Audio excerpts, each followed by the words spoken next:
I am Yusuf Kareem, and I am 32 years old as I tell you this story, though sometimes it feels like I have lived several lives inside one body. I was born into a respected Muslim family where faith was not simply belief but identity, reputation, and survival. My father was known in our community as a disciplined man who never missed a prayer, and my mother carried religion in her voice the way others carried lullabies. From childhood, I learned that obedience was love and questioning was danger. I memorized verses before I understood their meaning, repeating Arabic words while watching adults nod with approval, and every praise I received felt like proof that I belonged. Yet, even as a boy, I remember staring at the ceiling after night prayers, wondering why God felt distant, like someone important who never answered letters. I feared that thought more than punishment itself, so I buried it deep inside me. Our home was structured around honor. Neighbors watched everything, relatives discussed reputation endlessly, and shame was treated like a disease that could destroy generations. I became the obedient son, the reliable brother, the young man expected to grow into leadership within the faith.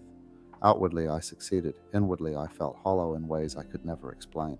During Ramadan nights, when the mosque filled with recitations echoing through loudspeakers, others wept openly while I forced tears that would not come naturally.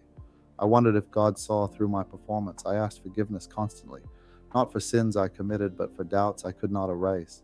My teachers said certainty was a gift given to the faithful, so I concluded something must be wrong with me. Maybe my heart was weak, maybe I was secretly rebellious, maybe God had already rejected me. These thoughts followed me into adulthood like shadows that lengthened with time. I worked hard, respected traditions, and repeated the right phrases, yet silence surrounded my prayers. I remember one evening sitting alone after Isha prayer, watching older men laugh together while I felt strangely invisible, as if everyone else shared a connection with God that I could only imitate. I longed for closeness with the Creator, not fear, not obligation, but peace. I never told anyone this because questions were dangerous. Even curiosity could be interpreted as betrayal. So I learned to smile, to nod, to speak confidently about faith while secretly feeling like an outsider inside my own belief system. If you are listening to me right now and you have ever felt trapped between what you are expected to believe and what your heart quietly asks at night, then maybe this story is also for you. And before I continue, I want to say something small but important. If stories like mine help you understand faith, struggle, or hope, consider subscribing, liking this video, leaving a comment, and sharing it so others who feel alone might find it. I did not have stories like this when my questions began, and silence can be a heavy prison. Back then, I still believed my unease was temporary, a test I needed to overcome through more devotion. I did not know that the questions growing inside me were the beginning of a journey that would cost me everything I thought defined my life. And on the night when my certainty finally cracked, I realized the person everyone believed me to be was slowly disappearing, and I was terrified of discovering who remained underneath. Something inside me began to change the year my younger cousin Hamza died, and even now I struggle to describe how a single moment can fracture an entire belief system. Hamza was only 24, full of laughter and reckless kindness, the kind of person who helped strangers without asking their religion first. One evening, he was caught in a violent dispute between local groups, beaten brutally while people watched but refused to intervene. When the news reached our family, grief filled the house like thick smoke, heavy and suffocating. We gathered for prayers, repeating familiar words about Allah's will, destiny, and divine wisdom. Yet as I watched his mother collapse in uncontrollable sobbing, something inside me resisted the explanations everyone accepted so easily. The Imam told us suffering purified the faithful, that Hamza's death was written long before his birth, and that questioning God's decree showed weak faith. I nodded with the others, but my chest tightened with confusion rather than comfort. That night I prayed harder than ever before, begging for understanding, begging to feel peace, begging God to make sense of pain that seemed cruel rather than purposeful. Silence answered me again. Days passed, and I noticed how quickly people returned to routine, speaking about patience while avoiding deeper questions. At the mosque, sermons emphasized obedience over compassion, warning believers against doubt more than encouraging healing. I remembered Hamza helping Christian neighbors repair their shop after a storm, and I wondered quietly why kindness mattered less than identity. Guilt followed every question. I feared angels recording my thoughts as sins. I forced myself to recite longer prayers. I convinced discipline would erase uncertainty, yet each repetition felt mechanical, like memorized lines spoken on a stage. Flashbacks from childhood echoed in my mind, teachers warning that those who doubted risked losing both family and eternity. Fear became my motivation rather than love. One afternoon, I overheard community leaders discussing Hamza privately, suggesting his death might have been punishment for becoming too friendly with outsiders. Their words shocked me more than the tragedy itself. I felt anger rise, then immediate shame for feeling it. Was faith supposed to remove compassion instead of deepen it? I began noticing contradictions everywhere, mercy preached loudly, yet judgment practiced quietly. I stopped sharing my thoughts entirely, smiling outwardly while inwardly wrestling with questions that multiplied each day. Sleep abandoned me. Late at night, I replayed sermons in my head. I was searching for reassurance, but finding only pressure to suppress doubt. I started to wonder whether belief built on fear could truly bring someone closer to God. The realization terrified me because it meant my faith might not be as strong as everyone believed. One evening during prayer, as I bowed with the congregation, I suddenly felt disconnected, as though I were watching myself perform rituals learned long ago without understanding their meaning. My lips moved automatically while my heart remained silent. Panic rose inside me as a dangerous thought formed clearly for the first time. I was no longer praying because I believed. I was praying because I was afraid to stop. And in that moment, surrounded by voices reciting in perfect unity, I realized I had been pretending faith long before I admitted it to myself, and the truth felt like standing on the edge of a cliff with no way back. After Hamza's death, my relationship with the mosque changed in ways I could not explain to anyone without exposing the storm inside me. I still attended every prayer, still greeted elders respectfully, still repeated familiar phrases, but I began observing instead of participating. The Imam's sermons sounded different now, less like guidance and more like warnings designed to keep people from asking questions. One Friday, he spoke intensely about apostasy. I'm describing those who left Islam as traitors deserving isolation, and although no one looked directly at me, I felt exposed as if my private thoughts had already betrayed me. Fear wrapped around my chest, yet curiosity refused to disappear. I started noticing small moments that once seemed normal. Young boys corrected harshly for mispronouncing Arabic words they did not understand, women silenced when asking difficult questions, and conversations where reputation mattered more than truth. And flashbacks surfaced from my childhood classes where obedience was praised above understanding, and I remembered memorizing answers instead of discovering meaning. At night, these memories mixed with my growing unease, forming questions I could no longer silence. One evening after prayer, I approached a teacher I respected and carefully asked why sincere doubts felt sinful if God created human minds to think. His smile faded instantly. He warned me not to entertain whispers from Shaitan and advised more fasting and recitation. His response frightened me because it avoided the question entirely. I walked home feeling both ashamed and strangely awake. The internet became my secret refuge. After midnight, when the house fell silent, I searched anonymously for discussions about faith, doubt, and spiritual experiences. My hands trembled each time I typed, afraid someone might discover my history. I expected hostility, but instead found stories of people wrestling with belief honestly. Among them were testimonies of former Muslims who described encounters with Jesus. I almost closed the page immediately, convinced even reading such things was forbidden, yet curiosity held me there. Their words did not sound rebellious or hateful. They sounded peaceful, something I had not felt in years. I argued with the screen, whispering counterpoints learned since childhood. But part of me listened carefully. One testimony mentioned forgiveness without fear and relationship instead of obligation. That phrase stayed with me long after I shut the laptop. Days later, I returned secretly, reading passages from the Bible quoted in discussions. One verse appeared repeatedly. "Come to me, all who are weary and burdened, and I will give you rest." The words unsettled me because they felt personal, almost directed toward my exhaustion. I told myself it was emotional manipulation, yet I could not forget it. My internal conflict deepened. Loyalty to my upbringing battled a growing desire to understand who Jesus truly was beyond what I had been taught. Every click felt dangerous, every moment filled with adrenaline, as if truth itself were forbidden territory. One night, after hours of hesitation, I opened an App Store page displaying a simple Bible application. My heart pounded loudly enough that I feared waking my family. I stared at the download button for several minutes, whispering prayers for forgiveness even before committing the act. Finally, with shaking fingers and overwhelming fear, I pressed install, feeling as though I had crossed an invisible line that could never be undone. The nights that followed felt heavier than anything I had experienced before, as though my soul stood between two worlds pulling me in opposite directions. I hid the Bible app deep inside a folder on my phone. checking constantly to ensure no one could accidentally see it. Each time I opened it, my heart raced, expecting lightning or punishment, yet nothing happened except a strange calm that slowly replaced my fear. I began reading secretly after midnight, starting with the Gospel of John because someone online said it revealed who Jesus truly was. The words felt different from religious texts I had memorized growing up. They sounded personal, almost intimate, speaking about love, light, and truth in ways I struggled to explain. Still, guilt followed every sentence. I worried angels recorded my actions as betrayal, and sometimes I closed the app suddenly, whispering apologies into the darkness. Exhaustion eventually overtook me one evening after weeks of emotional tension. I fell asleep without realizing it, my phone still resting beside me. That night I experienced something I had never known before, a dream more vivid than waking life. I found myself standing in an open field at dawn, surrounded by silence so peaceful it felt alive. The air carried warmth without heat, and for the first time in years my chest felt completely free of anxiety. In the distance, a figure approached slowly, clothed in light that did not blind but comforted. I could not see his face clearly at first, yet I felt known, deeply known, as if every hidden thought and fear had already been understood and forgiven.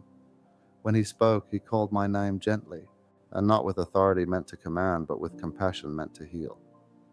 Yusuf, he said, and the sound of my name felt like home. I wanted to run away because everything I had been taught warned me against such visions, yet my feet would not move. Instead, tears filled my eyes without sadness attached to them.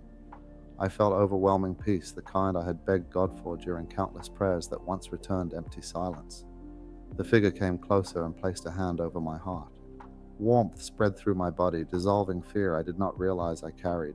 No lecture followed, no accusation, only a presence that communicated love beyond words. I heard him say, "Do not be afraid, I am with you." The moment felt eternal, yet ended suddenly when I woke gasping in my dark room. My face was wet with tears and my heart beat rapidly, but instead of fear, I felt calm, deeper than sleep itself. Confusion quickly followed. Had I betrayed my faith? Was this deception? I opened the Bible app instinctively, searching for reassurance or explanation, and my eyes landed on a verse. "My peace I give you, not as the world gives." The words mirrored what I had felt in the dream so precisely that chills ran through me. For hours I sat awake, wrestling with disbelief and wonder. Everything I had learned insisted Jesus was only a prophet, yet the encounter felt personal, alive, undeniable. I realized the peace lingering inside me was unlike anything rituals had ever produced. As dawn light entered my room, a terrifying and beautiful thought formed slowly in my mind, refusing to leave. The Jesus I encountered in that dream was not distant history or misunderstanding. Somehow, impossibly, he felt alive and reaching toward me. After the dream, my life divided into two realities that existed side by side yet could never meet openly. Outwardly, I remained the same Yusuf everyone expected, attending prayers, greeting neighbors, and repeating familiar phrases, but inwardly a quiet revolution had begun. The peace I felt after the encounter refused to disappear, and that frightened me more than doubt ever had. I searched desperately for explanations that would allow me to dismiss the experience, telling myself it was stress or imagination, yet every attempt felt dishonest. I returned to the Bible each night, comparing passages with teachings I had learned since childhood. Instead of confusion, I found clarity that both comforted and unsettled me. Jesus spoke about forgiveness as a gift rather than a reward earned through fear, and those words challenged everything I understood about approaching God. Still, terror followed each discovery. I remembered warnings about hellfire for those who abandoned Islam, and sometimes panic forced me to close the app abruptly, whispering prayers for protection from deception. My mind became a battlefield where loyalty to family and longing for truth collided endlessly. Flashbacks surfaced of my father teaching me to recite verses perfectly, pride shining in his eyes, and the thought of disappointing him felt unbearable. I imagined my mother's tears if she ever suspected my struggle, and guilt pressed heavily on my chest. Yet another voice, gentle and persistent, reminded me of the peace I felt in the dream, a peace no fear could erase. Weeks passed like this, filled with sleepless nights and silent debates inside my own heart. I stopped asking whether following Jesus was safe and began asking whether ignoring him was honest. One evening during Maghrib prayer, I realized my words felt empty again, but this time I understood why. My heart was no longer fully present. I was speaking rituals while thinking about grace, repeating memorized phrases while remembering the voice that called my name with compassion. After prayer, I sat alone in my room, trembling. aware that a decision approached whether I wanted it or not. I opened the Bible and read words attributed to Jesus. I am the way, the truth, and the life. The simplicity struck me deeply. Truth was not presented as a system, but as a person inviting relationship. Tears filled my eyes as I admitted something I had resisted for weeks. I believed he was real. Fear surged immediately, images of rejection and danger flooding my thoughts. Yet alongside fear came unexpected relief, as if honesty itself lifted a heavy weight from my soul. My hands shook as I whispered quietly, afraid even walls might hear me. Jesus, if you are truly who you say you are, I don't understand everything, but I want truth more than safety. Please forgive me and guide me. The prayer felt fragile, imperfect, and terrifying. Yet when I finished, a deep calm settled over me. Arms stronger than emotion, steady like gentle light filling a dark room. Anxiety that had followed me for years suddenly loosened its grip. I knew circumstances had not changed, but something inside me had shifted permanently. Sitting there in silence, I realized with both fear and certainty that my search was over. I now believed Jesus Christ was Lord, and nothing in my life would ever be the same again. For a short time, I believed I could keep my new faith hidden, protecting both myself and my family from pain. But secrecy has a way of collapsing when hearts begin to change. My behavior shifted without my permission. I no longer argued harshly, no longer spoke with the same certainty about religious debates, and I avoided conversations that once defined my identity. My mother noticed first. She asked gently why I seemed distant during prayers, why my eyes looked tired even after rest. I blamed work stress, hoping the explanation would satisfy her, yet suspicion lingered in her expression. The real moment came one afternoon when I left my phone charging in the living room while stepping outside briefly. When I returned, my younger brother stood frozen, staring at the screen. The Bible app notification glowed clearly, impossible to deny. Silence filled the room before he spoke my name quietly, confusion turning quickly into alarm. Within minutes, my parents were called, and the atmosphere shifted from concern to shock. My father's voice trembled as he demanded an explanation, holding my phone as though it carried poison. I tried to speak calmly, but words tangled in fear. I am only learning, I said, hoping honesty softened the truth. Instead, anger erupted. My father accused me of betrayal, asking who had influenced me, who had corrupted my mind. My mother cried openly, pleading with me to repent before it was too late. Their pain hurt more than the accusations. I wanted to comfort them, to erase the fear in their eyes, yet denying what I believed felt impossible. The conversation stretched for hours, moving between pleading and shouting. Relatives were called, each offering warnings about shame and consequences. One uncle reminded me that leaving Islam destroyed families and reputations, his voice cold with certainty. I realized then that my decision was no longer private.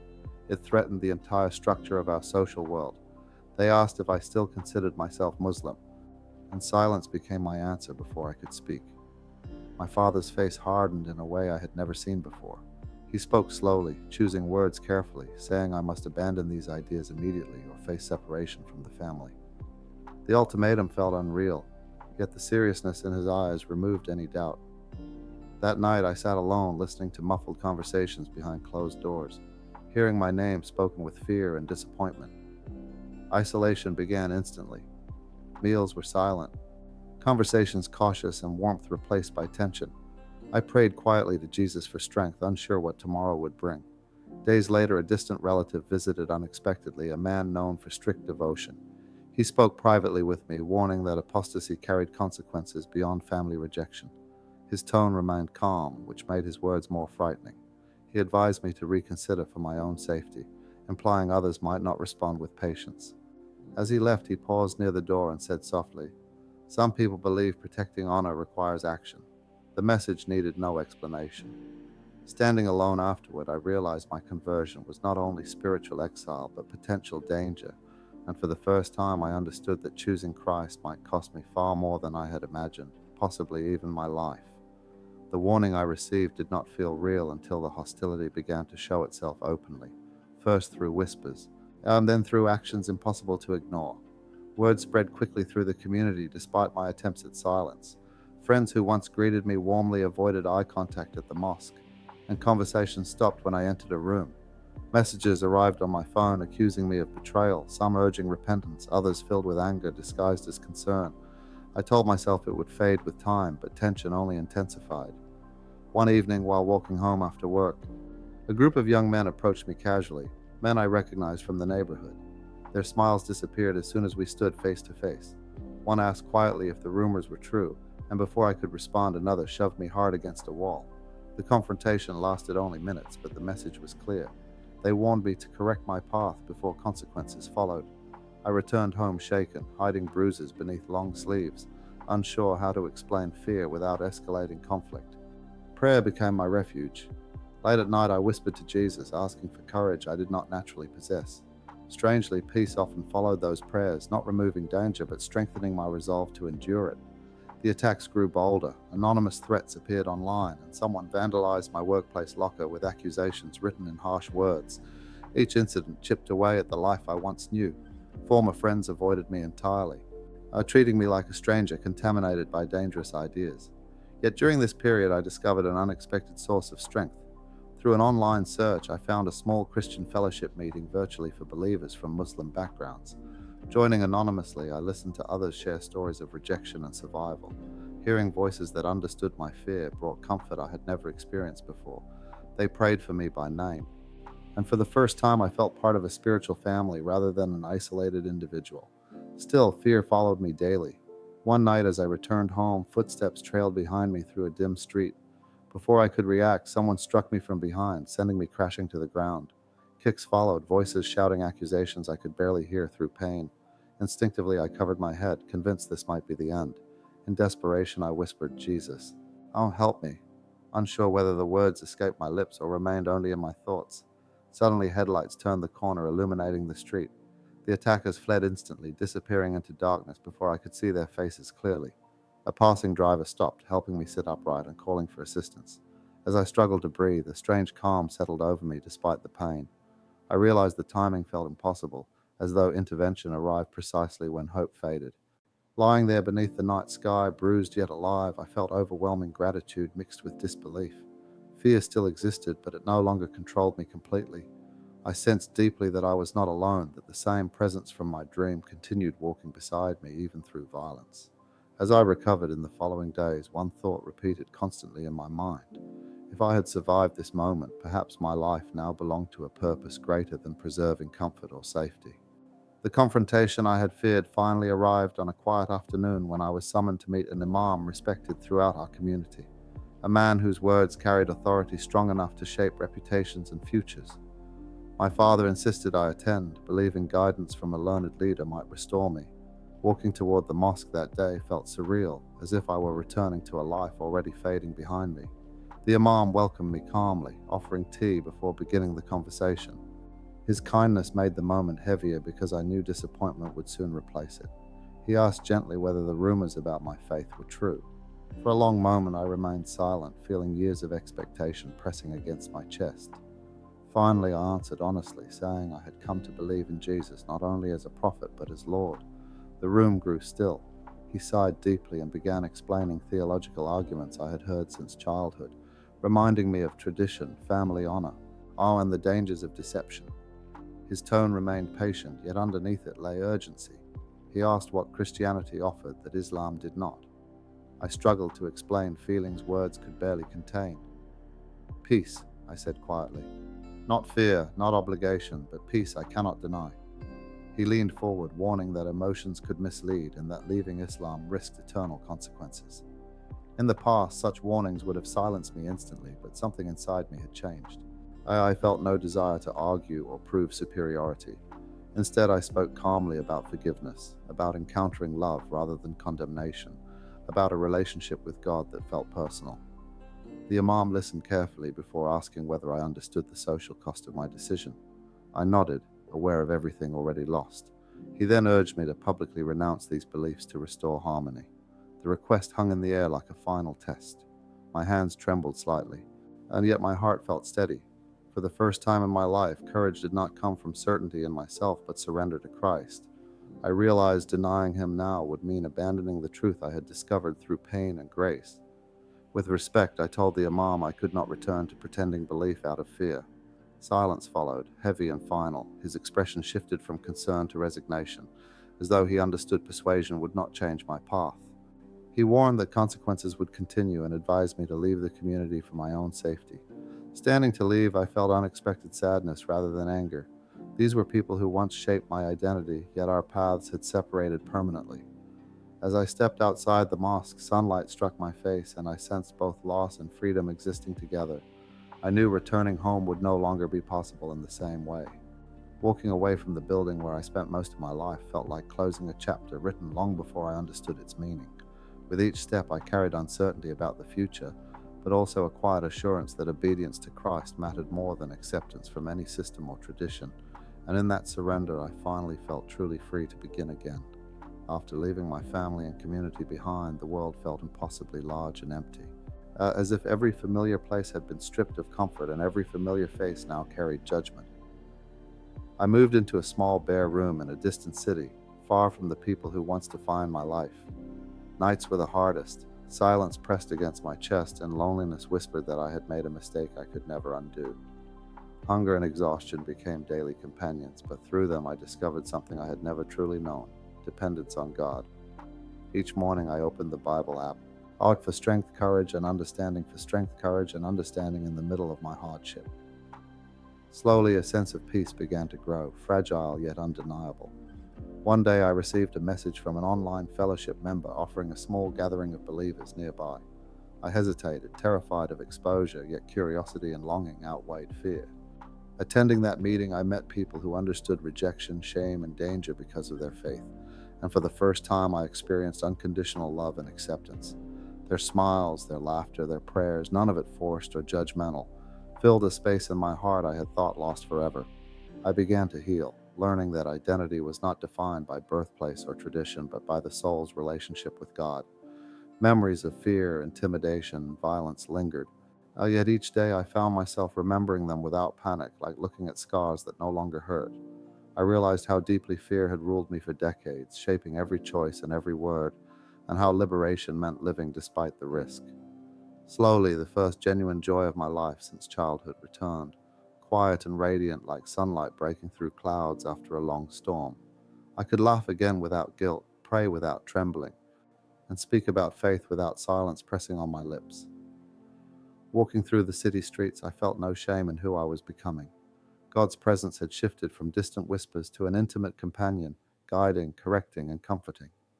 I reflected on the family I had left and mourned the relationships, but grief no longer crushed me. Instead, it became part of a story of survival, endurance, and growth. I understood that losing everything outwardly allowed me to find life inwardly. A life shaped not by fear or expectation, but by truth, love, and the unwavering presence of Christ. I had no illusions that the journey ahead would be easy, but for the first time I felt whole, confident that each step I took now was in alignment with the faith that had been born through fire and fear into freedom and joy. Now, after everything I have endured, the fear, the attacks, the isolation, the loss of family, out in the night spent praying in secret, I finally understand what freedom truly means. Freedom is not simply walking without chains, it is walking with the knowledge that you are fully known and fully loved. I survived because he carried me, because the same presence that called my name in the dream stayed beside me through every blow, every insult, every moment of doubt. I have learned to forgive those who sought to harm me, not because they deserve it, but because mercy is what I have received. My heart is no longer ruled by fear or shame, but by peace that surpasses understanding. To anyone listening who feels trapped, confused, or silenced by the weight of expectation, I want you to know there is hope. There is a God who knows your name, who understands your struggles, who sees every tear and every secret question you whisper in the dark. He waits patiently for you to turn toward him, not with perfection, but with honesty and longing. I am living proof that truth is worth every risk, that peace is possible even when everything around you threatens to collapse, and that love can heal wounds that seem permanent. My story is not extraordinary because I survived violence or rejection. It is extraordinary because God's love met me in the brokenness I could not escape on my own. Today I walk in freedom, my faith no longer hidden, my spirit no longer afraid, and my heart open to serve, love, and witness to those who search as I once searched. If my testimony reaches even one soul who doubts, who suffers, who fears the cost of pursuing truth, then sharing this story is worth every risk I took. I pray you feel the same peace I found, that you experience the embrace of a love that never fails, and that you know no matter what you leave behind, following Christ brings a life worth every sacrifice. My journey is not over, and perhaps yours is only beginning, but in Him we are never alone, and we are always free.